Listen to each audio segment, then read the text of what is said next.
వెంకటేశ్వర స్వామి గారు వారు కూడా విలువైన సభ్యుల సంగతి అందులో కోరుతారు. పవిలికొండ గ్రామ ప్రజలకు విశేషించి మహిళా గుర్తులకు వేదికలు అలంకరించినటువంటి శ్రీ కాళీ మాత ప్రసన్నానంద మాతాజీ గారికి, అలాగే నౌకాజీ నాయుడు గారికి, శ్రీ శ్రీ సునీత దంపతులకు, ప్రజల గురువు గారు వారికి అందరికీ కూడా నమస్కారాలు తెలియజేసుకుంటూ, పూజ గురుదేవులు శ్రీ శ్రీ శ్రీ విజయశంకర స్వామి వారి పాదపత్రులకు ప్రణమిల్లుతూ నిన్న పుట్టినరోజు వారు స్వామివారు అన్వాచార్య పీఠాధిపతి మా గురువు గారు విజయశంకర స్వామి వారి పాదాలకు ప్రణమిల్లుతూ ఈ రోజు చాలా సుడితం మంచి మధుమాసం కదండి. రోజు ఉదయాన్నే గోదావరి చరిత్ర పెడుతున్నాం, పారాయణ చేస్తున్నాం, రామస్వామిలో మేలుకొడుతూ పడుతున్నాం.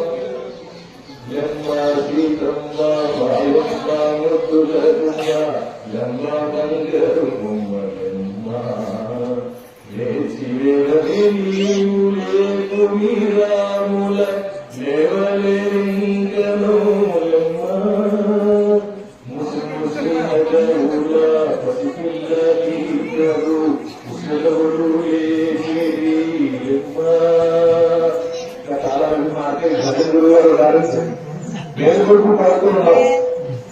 గోదావరి చరిత్ర పాసురాలు మనం ధ్యానం చేస్తున్నాం. రోజు మధుమాసం ఉత్తరాయణ పుణ్యకాలం ముగ్గురు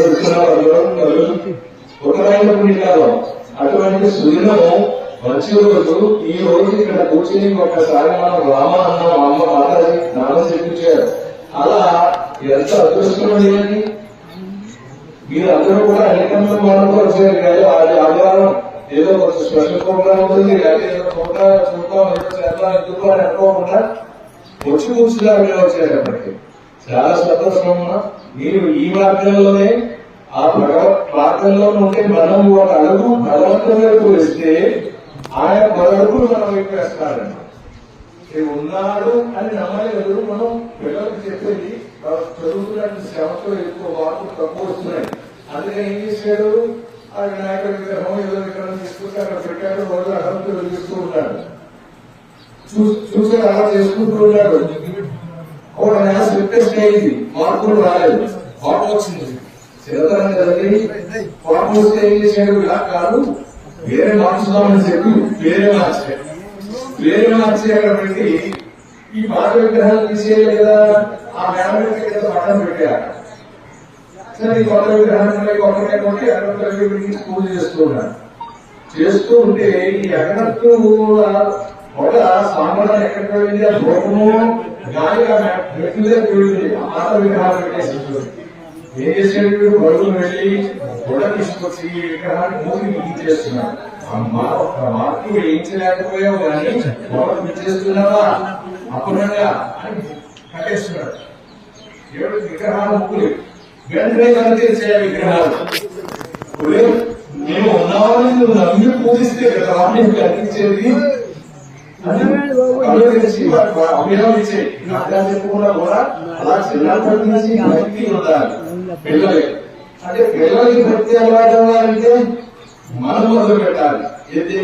చరతి శ్రేష్ఠ తత్వ దేవేంద్ర పెద్దలు ఏ పని చేస్తారో దాన్ని పిల్లలు అనుసరిస్తారు. అందుకని మనం ఉదయాన్నే లేవడం, స్నాన సంసారిగా పూజ చేసుకోవడం, సూర్యనారాయణమూర్తిని నమస్కరించుకోవడం, పూజలోకి వెళ్ళి ఒక అరగంట వెళ్ళేసుకో. ఇంట్లో ఏముంటే అది బెల్లం ముక్క పంచదార మనకి అందుబాటులో ఉందని చెప్పి ఒక్కసారి నమస్కారం చేసుకోవడం. అంటే అది మనం చేస్తుంటే పిల్లలకు అలవాటు అవుతుంది. అప్పుడు అలవాటు అయితే ఆ రుచి ఎందుకు పిలిస్తే దాన్ని వెనక్కి రారు, తప్పు చేయలేరు. అంటే ఏ ధర్మమో ధర్మాధర్మం శిక్షణాజ్ఞానం నాకు కనబడుతుంది.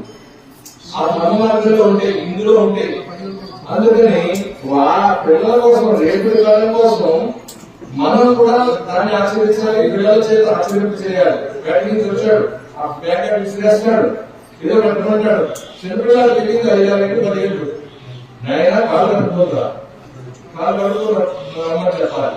గుళ్ళో వెళ్ళి గుడి ఇంట్లో గోడలు ఇచ్చినట్టు ఒకసారి అక్కడికి వెళ్ళి దేవుడికి నమస్కారం చేసిరా అప్పుడు ప్రకారం చెప్తాం. రోజు ఇది అలవాటుగా నిత్యనైనా కూడా మనం అలవాటు చేసిన వాళ్ళు అలవాటు చేసుకుంటారు. పిల్లలు మనం ఏది చెప్పినా దాన్ని పట్టుకుంటారు. అది ఒక్కసారి అలవాటు దీని రుచి తెలిసి ఏమి తెలుసుకోవాలి, ఏం చేయాలి, ఏది చదవాలి, గురువుని ఆశ్రయిస్తారు. ఇలాంటి గ్రంథాలు ఉన్నాయి మనకి. ఆ రామాయణంలో చదువుతారు, భారతం చదువుతారు. మనకి ఋషులను, సంఘాలను, పితృలను 3 రుణాలు ఉన్నాయి.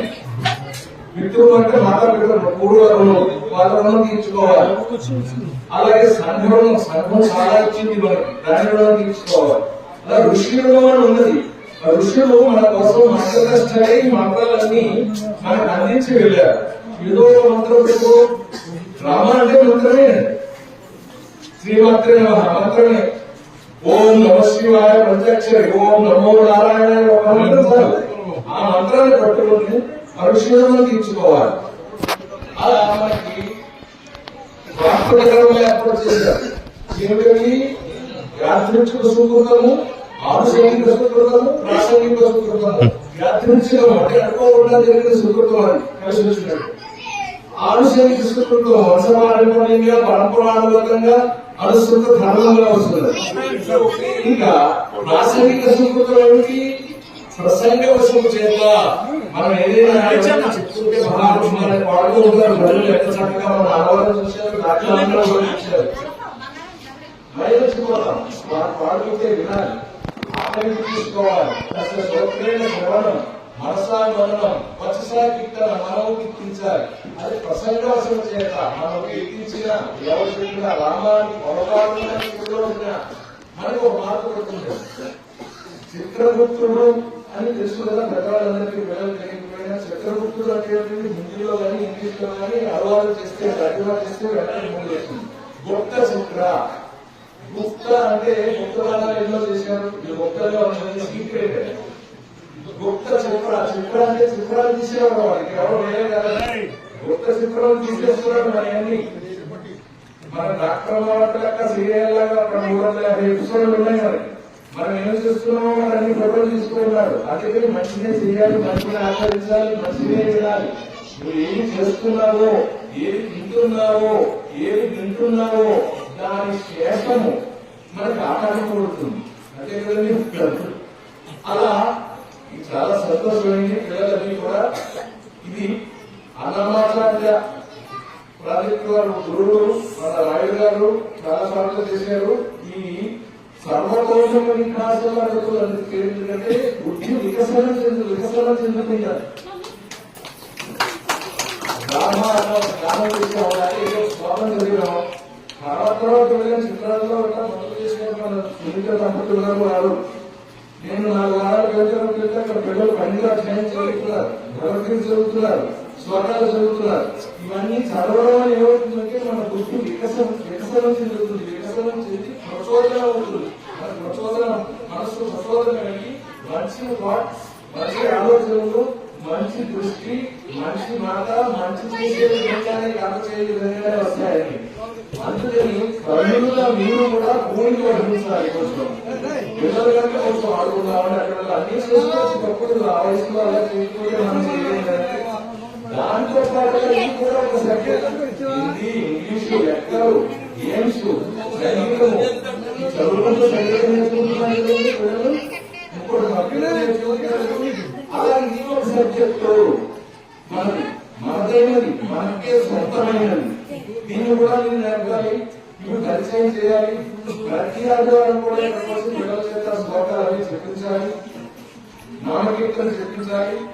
అందుకని అలా చేస్తానని ఆశిస్తూ చాలా సంతోషమైంది నాకు ఈ రోజు. ఇంతమందిని ఇక్కడ చూసాను. ఆదివారం అందరూ మాట్లాడాలి, వారికి అందజేస్తున్నాను. మీ అందరికీ శుభం కలుగుగాక. ఓం శాంతి.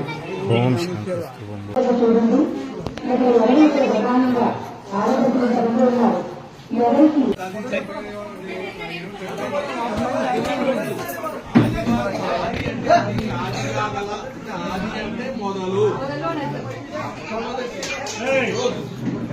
సూర్య భగవాన్ని ఆరాధన చేయాలి మనం. అటువంటి రోజు 8ంటికి లేచి ఆ వాటిలో ఆదివారం పవిత్రమైన దినము మొట్టమొదటిగా మొదలవుతుంది. అహోరాత్రములు అన్నాం.